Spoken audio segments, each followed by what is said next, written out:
Good evening student, dear student. Hello बच्चा party, class 10th students, कैसे हैं आप लोग? This is only for you, heredity and evolution. Actually ऐसी बात नहीं है कि क्लास 10th पढ़ेगा, इंटर भी पढ़ सकता है, 11th भी पढ़ सकता है, सभी बच्चे पढ़ सकते हैं। लेकिन ये टॉपिक जो heredity and evolution starting class 10th से है, तो क्लास 10th के लिए एक्चुअली सॉरी ये थोड़ा सा सेट नहीं हो रहा है। एवोल्यूशन तो डिलीट हो गया है, तो अभी हेरिडिटी है, तो उसको देखते हैं हम लोग। It is also called inheritance. Inheritance ये क्या है बेटा? ट्रांसफ़र ऑफ जेनेटिक ट्रेट्स मतलब करेक्टर, पेरेंट्स के करेक्टर ट्रांसफ़र हो रहे हैं from one generation to another generation, एक पीढ़ी से दूसरी पीढ़ी में, उनके ऑफ स्प्रिंग में, उनकी प्रोजनी में। तो such phenomena is known as inheritance या हेरिडिटी। अब the science which deals with this mechanism of heredity के कैसे ट्रांसफ़र हो रहे हैं, क्या करते हैं, ये सब देखते हैं। तो वो क्या साइंस जो डील्स कर रही है हेरिडिटी एंड कॉजेज वेरिएशन, जिसकी वजह से वेरिएशन आ रही, that science is known as genetics.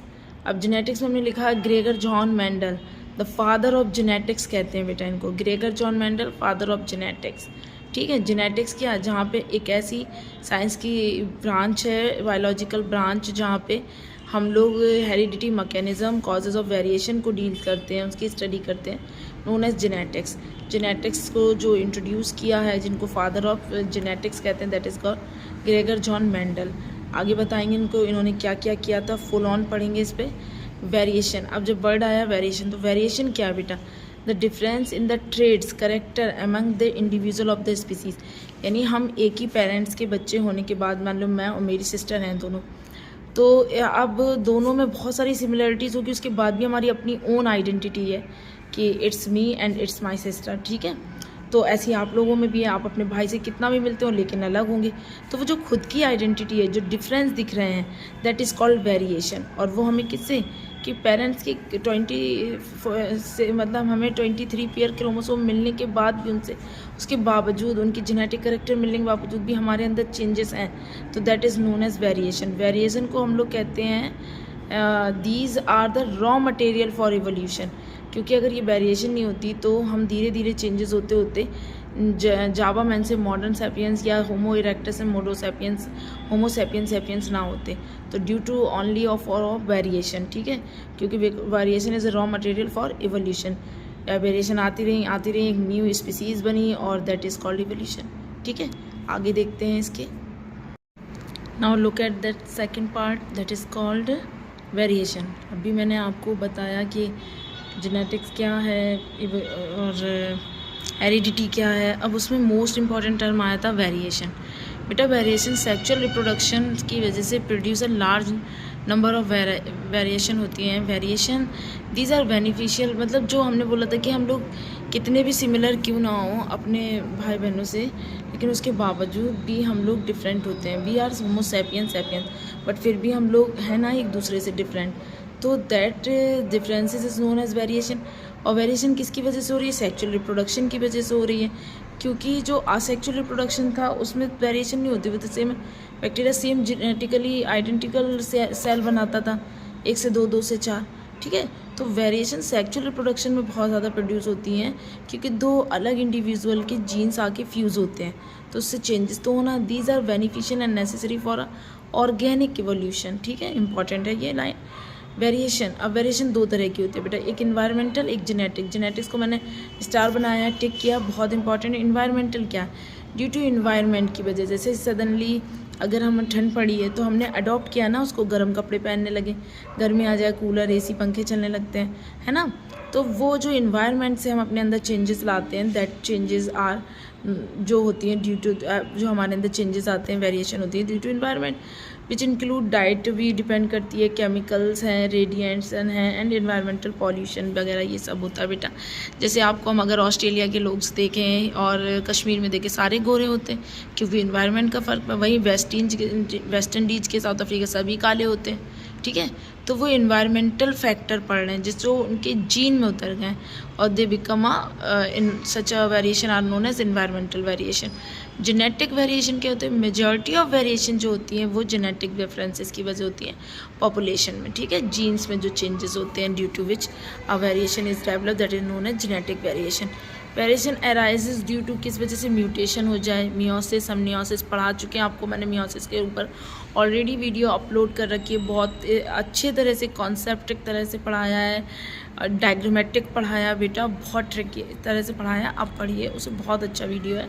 और meiosis is the most important part of reduction division, मतलब is also known as reduction division, most important part for variation, क्योंकि इसी में नंबर ऑफ क्रोमोसोम आधे होते हैं। मैंने बहुत डिटेल में पढ़ा है, please check out that video. और एंड सेक्चुअल रिप्रोडक्शन क्या है वो भी मैं ऑलरेडी पढ़ा चुकी हूँ। उन सब की वजह से जो चेंजेस आते हैं, that changes are known as variation.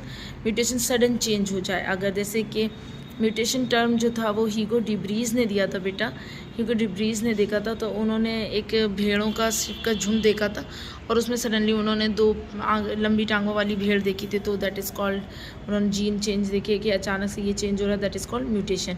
Significance of variation क्या होता है बेटा, म्यूटेशन वर्ड यूज़ ज़रूर ध्यान रखिएगा, अभी मैं इसमें लिख देती हूँ आपको ताकि याद रहे।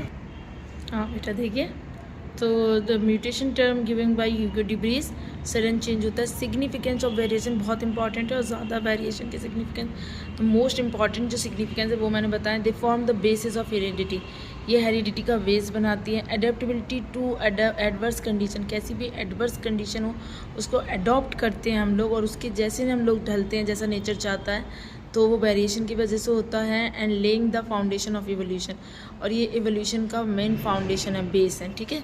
Is that all about for variation. Now अब नेक्स्ट टॉपिक हम लोग क्या पढ़ेंगे बेटा, हम लोग पढ़ेंगे अब ग्रेगर जॉन मेंडल के बारे में, जेनेटिक्स के बारे में, ठीक है, ओके, ठीक। Look at that, Gregor John Mendel known as father of genetics, इन्होंने वर्क किया था, work out the main rules of the such inheritance पे, इनहेरिटेंस के मेन रूल्स पे काम किया। ही सिलेक्ट गार्डन पी, इन्होंने अपने एक्सपेरिमेंट के लिए गार्डन पी को सिलेक्ट किया। The botanical name is Pisum sativum. क्यों किया सिलेक्ट, अगर क्वेश्चन पूछा जाता है why Mendel select Pisum sativum for his experiment, because these grow quickly and are easier to study, इसको ग्रो करना बहुत जल्दी ग्रो करता है, ईजियर स्टडी है। Pea plant can be crossed, इसमें क्रॉस पॉलिनेशन भी होता है, सेल्फ पॉलिनेशन, यानी अब अदर प्लांट के मतलब दूसरे फ्लावर के भी क्रॉस करा सकते हैं, और एक ही फ्लावर पे भी सेम क्रॉस कर सकता था। हैव द फ्लावर स्ट्रक्चर, इसके पास garden pea has a number of easily detectable contrasting character थे, इसमें अपोजिट करेक्टर, जैसे हाइट है तो हाइट एक करेक्टर है, अब उसका कंट्रास्टिंग क्या है, एक लेंथ है एक शॉर्ट है, ठीक है, एक टॉल एंड शॉर्ट। अगर कलर है तो एक येलो है एक ग्रीन है, एक वाइट है एक रेड फ्लावर का कलर, तो कंट्रास्टिंग करेक्टर मिल रहे थे इनको, that's why he select Pisum सेटाइबम, ठीक है। और अभी आपको आगे बताएंगे कि मेंडल ने जो सिलेक्ट किए थे करेक्टर, वो 7 करेक्टर सिलेक्ट किए थे। मेंडल ने अपने एक्सपेरिमेंट के लिए कितने करेक्टर सिलेक्ट किए थे, प्लीज़ नोट डाउन, इसको अच्छे से नोट कर लो, यहाँ मैंने लिखा नहीं लेकिन मेक श्योर इसको नोट करना है। 7 करेक्टर सिलेक्ट किए थे, these are contrasting trait character थे। अब एक टर्म है जीन, जीन क्या, मेंडल ने इनको फैक्टर कहा था उस टाइम पे, नॉट जीन, इन्हें फैक्टर कहा था। तो जीन क्या, फंक्शनल यूनिट ऑफ हेरिडिटी। अगर आपका क्वेश्चन आता है राइट द, जैसे आप कहते हो स्ट्रक्चर यूनिट ऑफ, मतलब structure unit, cell is a structural and structural unit, structure, sorry क्या हो रहा है, जस्ट 1 मिनट। जैसे आप पढ़ते हो कि cell is the structural and functional unit of life, ठीक है ना, बोलते हो ना, it is a basic component of life, ठीक है, इस तरह से पढ़ते हो। तो उसी तरह gene is a functional unit of heredity, जैसे आप कहते हो amino acid is a unit of protein, बोलते हो ना, तो ये वही है बेटा कि फंक्शनल यूनिट ऑफ हेरिडिटी है ये।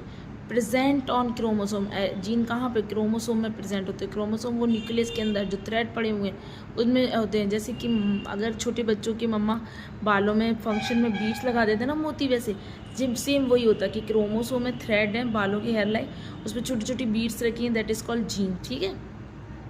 It determines a particular character, ये किसी एक पर्टिकुलर करेक्टर को डिटरमाइन करते हैं, दैट इज़ फिनोटाइप बताते हैं। एलील क्या बेटा, one of the different form of a particular gene की। अब एक पर्टिकुलर जीन जो है वो एक पर्टिकुलर करेक्टर को ट्रेड कर रहा है, that is called allele.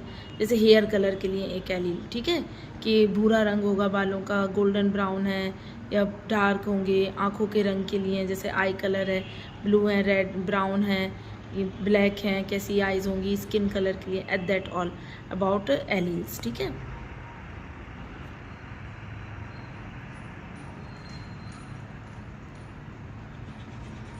Now look at that dominant allele.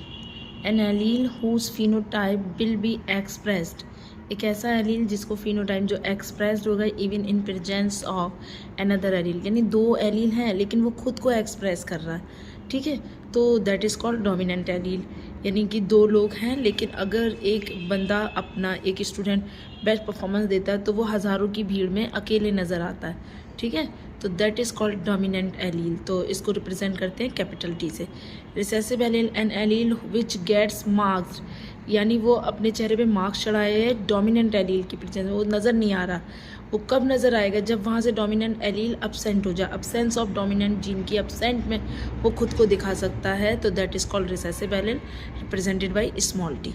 Genotype इसको क्या कहते हैं? ये जेनेटिक कंपोजिशन है बेटा कि किसी इंडिविजुअल के अंदर कौन कौन से जीन आए हैं, तो that is express is known as genotype, ठीक है। और फिनोटाइप क्या होता है? वो जो जीनोटाइप है उसको एक्सप्रेस कैसे कर रहा है कि वो टॉल है, शॉर्ट है, येलो है, ग्रीन है, वो जो उसके एक्सटर्नल अपीयरेंस दिख रहे हैं, ऑब्जर्वेबल करेक्टर है, that is called phenotype. Hybrid क्या होते हैं बेटा? एंड हाइब्रिड इंडिविजुअल जो होता है एक ऐसा इंडिविजुअल जिसके अंदर दो डिफरेंट एलील है सेम ट्रेड के लिए, यानी कि वो टॉल दिख रहा है लेकिन उसके पास कैपिटल टी और स्मॉल टी दोनों है, ठीक है, वो रेड है लेकिन उसके पास कैपिटल आर स्मॉल आर दोनों है, एक दोनों जीन की प्रेजेंस में, तो दैट हैव अ हाइब्रिड, ठीक है। नेक्स्ट हमारा टॉपिक होगा मोनोजाइगस और हेट्रोजाइगस, ठीक है, देखें क्या है नेक्स्ट टॉपिक है हमारा बच्चा। अच्छा, इसको स्टार्ट करने से पहले मैं यही बोलूँगी कि प्लीज़ सब्सक्राइब माय चैनल, ठीक है बेटा, लाइक करो, हिट करो, शेयर करो सभी को। और मेरा अनदर जो चैनल और है @आयत खान 789, ठीक है, मस्ट भी प्लीज़ उसे सब्सक्राइब करो। मैं आपको वीडियो में इसके लिख के दूँगी आपको कि मेरा नेक्स्ट चैनल ये है जहाँ पे मुझे मिनी ब्लॉग मिलेंगे आपको देखने के लिए, और मेरी डेली रूटीन लाइफ क्या करती हूँ, क्या पकाती हूँ, क्या खाती हूँ, ये सब कुछ मिलेगा देखने के लिए। मेरे कपड़ों का कलेक्शन, तो बहुत कुछ मिलने वाला है आपको देखने के लिए, तो उसको प्लीज़ सब्सक्राइब कीजिएगा। कम टू द पॉइंट, पहले स्टडी करते हैं।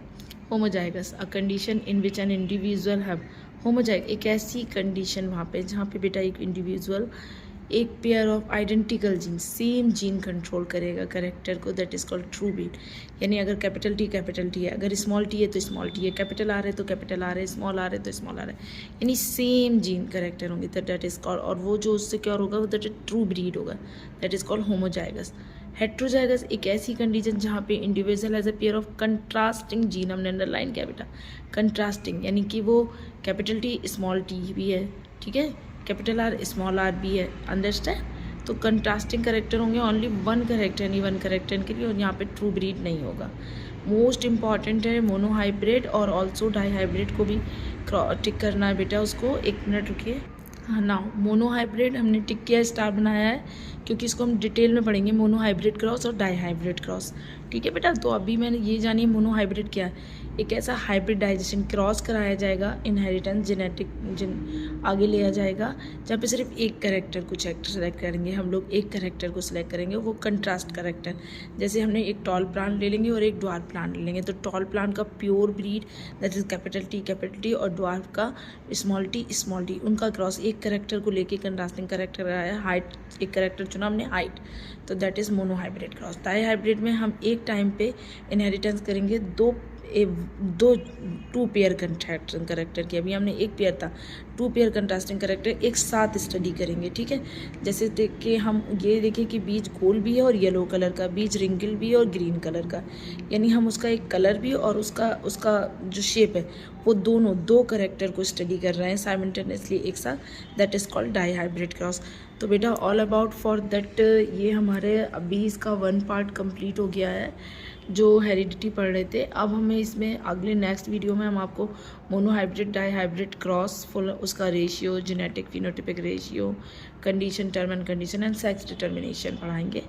तो और फिर आज के लिए इतना ही बेटा, और इसको प्लीज़ अच्छे से स्टडी कीजिए, make sure complete your notes, revision कीजिए, इट्स योर पीक टाइम, तो अपने बोर्ड की प्रिपरेशन कीजिए। बेस्ट ऑफ लक, अच्छे से एग्ज़ाम हो आप सबका, ठीक है, और गेट गुड मार्क्स। अगर मेरी थोड़ी सी भी इन सब वीडियोस से आपकी हेल्प होती है, you get a good marks, तो मुझे लगेगा मेरी मेहनत बहुत रंग लाई है। और आप सब ने मुझे जितना सपोर्ट और प्यार दिया है ऐसे ही आगे दीजिए, और मेरे नेक्स्ट चैनल को भी दीजिएगा बेटा। और प्लीज़ अच्छे से पढ़िए, और मस्ट भी सब्सक्राइब, शेयर करो, हिट करो, लाइक करो, ठीक है? समझ में आ रहा है बेटा? और नोट्स प्रिपेयर करना, तैयारी करना, कमेंट्स में बताइए कैसा लगा कैसा नहीं लगा।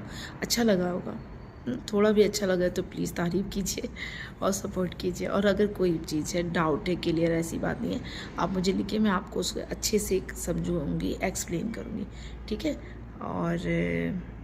और बेटा ऊपर ये आपको @AyatKhan-789 दिख रहा है, ये मेरा नेक्स्ट चैनल है, उसका यूज़र हैंडल है। प्लीज़ कुछ जाइए, सर्च कीजिए, सब्सक्राइब कीजिए प्लीज़। और I need to support you please, ठीक है?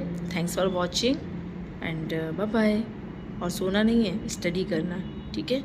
आफ्टर 12 o'clock आप सो जाइए, नींद काफ़ी है आपके लिए बच्चा, अभी स्टडी कीजिए। Good night.